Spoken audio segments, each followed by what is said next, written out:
നിങ്ങൾക്ക് പലതരത്തിലുള്ള അബദ്ധം പറ്റിയിട്ടുണ്ടാവും, പക്ഷെ ഇങ്ങനെ ഒരു അബദ്ധം പറ്റിയിട്ടുണ്ടോ എന്ന് നിങ്ങൾ പറയണം. ഞാൻ ഒരു ദിവസം അടുക്കളയിൽ ഇരുന്നിട്ട് എൻ്റെ വീട്ടിലുള്ള ഏറ്റവും നല്ല പാത്രമൊക്കെ എടുത്ത് ക്ലീൻ ആക്കി വെക്കുകയാണ്.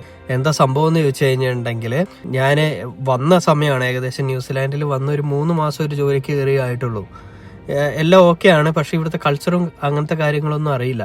ഒരു ഫ്രൈഡേ മാനേജർ വന്നിട്ട് പറഞ്ഞു, ഹേ ഗൈസ്, നെക്സ്റ്റ് വീക്ക് നമുക്ക് സാറേന്റെ വീട്ടില് ഒരു ടീം ലഞ്ച് ഉണ്ട് എന്ന് പറഞ്ഞു. Just bring A plate, okay എന്ന് പറഞ്ഞു. അപ്പൊ എല്ലാവരും യാ കൂൾ ഓസം എന്നൊക്കെ പറഞ്ഞു. ഞാനും യെസ് ഷുവർ എന്നൊക്കെ പറഞ്ഞു. തലയാട്ടി. പക്ഷെ മനസ്സിൽ എനിക്കൊരു ക്വസ്റ്റ്യൻ ഉണ്ടായിരുന്നു, ഇവരെന്തിനാ പ്ലേറ്റ് ഇപ്പോൾ കൊണ്ടുവരാൻ പറയുന്നത്? ഇവിടെ പാക്ക് ആൻഡ് സേവിലോ കൗണ്ട് ഡൗണിലോ അല്ലെങ്കിൽ $2 ഷോപ്പിലൊക്കെ പോയി കഴിഞ്ഞാൽ ഡിസ്പോസിബിൾ പ്ലേറ്റ് ഒക്കെ ചെറിയ പൈസക്ക് കിട്ടും. പക്ഷെ എന്തുകൊണ്ടായിരിക്കും ഇവരിങ്ങനെ പറഞ്ഞതെന്നൊക്കെ വിചാരിച്ചു. പക്ഷെ ഞാൻ അത് വിട്ടു കളഞ്ഞു. വീട്ടിൽ ചെന്നിട്ട് രാത്രി ഓഫീസിലുള്ള ഒരു ഫ്രണ്ടിനെ ഫോൺ ഇങ്ങനെ ചെയ്തു.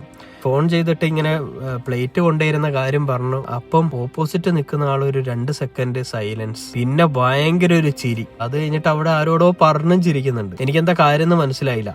ഞാൻ അവനോട് ചോദിക്കുകയും ചെയ്തു, എന്താ പറ്റി, ഞാൻ എന്തെങ്കിലും മിസ്റ്റേക്ക് പറഞ്ഞോന്ന് ചോദിച്ചു. അപ്പോഴാണ് ആ സംഭവം ഞാൻ അറിഞ്ഞത്. ഗൈസ്, ബ്രിങ് എ പ്ലേറ്റ് എന്ന് പറഞ്ഞാൽ ഫുഡ് കൊണ്ടുവരണം എന്നാണ്.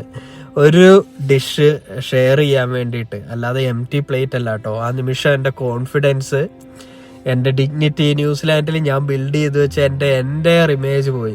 ഒന്ന് ആലോചിച്ച് നോക്ക്, സാറേൻ്റെ വീട്ടിൽ നാളെ ടോം പാസ്ത കൊണ്ടുവരും, എമ സാലഡ് കൊണ്ടുവരും, മൈക്ക് ഡെസേർട്ട് കൊണ്ടുവരും, ഞാൻ മാത്രം വെറും ഒരു 4 പ്ലേറ്റും കൊണ്ടുപോകും. അപ്പോഴും ആ ഫോണിൽ ആ പുള്ളി ഇരുന്ന് ചിരിക്കുകയാണ് കേട്ടോ. ഓക്കെ, ഇനി നമുക്ക് ക്ലിയർ ആയിട്ട് മനസ്സിലാക്കാം. ബ്രിങ് എ പ്ലേറ്റ് എന്ന് പറഞ്ഞിട്ടുണ്ടെങ്കിൽ എന്തെങ്കിലും ഒരു ഫുഡോ ഡിഷോ അല്ലെങ്കിൽ എന്തെങ്കിലും ഒരു സാധനം ആ പരിപാടിക്ക് വേണ്ടി നമ്മളുടെ കോൺട്രിബ്യൂഷൻ എന്ന് പറയുന്ന പോലെ നമ്മൾ ഷെയർ ചെയ്യാൻ വേണ്ടി കൊണ്ടുവരണം എന്നാണ്, അല്ലാതെ എംപ്റ്റി പ്ലേറ്റ് അല്ല കേട്ടോ.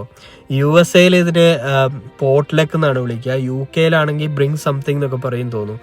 ഇന്ത്യയിൽ പിന്നെ നോക്കണ്ടല്ലോ, ഹോസ്റ്റ് തന്നെയായിരിക്കും ഫുഡ് കൊടുക്കുക. ആരാണോ പരിപാടി നടത്തുന്നത് അവർ തന്നെ കൊടുക്കും, നമ്മൾ കയ്യും വീശി പോയാൽ മതിയല്ലോ. ന്യൂസിലാൻഡിലും ഓസ്ട്രേലിയയിലും ബ്രിങ് എ പ്ലേറ്റ് എന്ന് പറഞ്ഞിട്ടുണ്ടെങ്കിൽ ഒരു ഷെയർ ചെയ്യാൻ വേണ്ടി ഫുഡ് കൊണ്ടുവരണം എന്നാണ് പറയുന്നത്.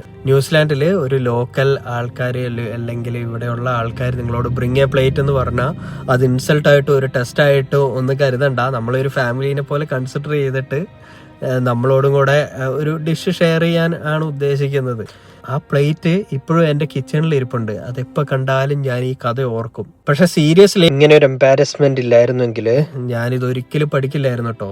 വിദേശത്ത് ജീവിക്കുക എന്ന് പറഞ്ഞിട്ടുണ്ടെങ്കിൽ ഒരു പ്ലേറ്റിന്റെ മീനിങ് പോലും പുതുതായിട്ട് പഠിക്കുക എന്നാണ് അർത്ഥം എന്ന് നമുക്ക് വേണമെങ്കിൽ പറയാം. നിങ്ങൾക്ക് ഇങ്ങനെ ഒരു കൾച്ചറൽ ബ്ലണ്ടർ പറ്റിയിട്ടുണ്ടെങ്കിൽ കമന്റ് ചെയ്യാൻ മറക്കരുത് കേട്ടോ.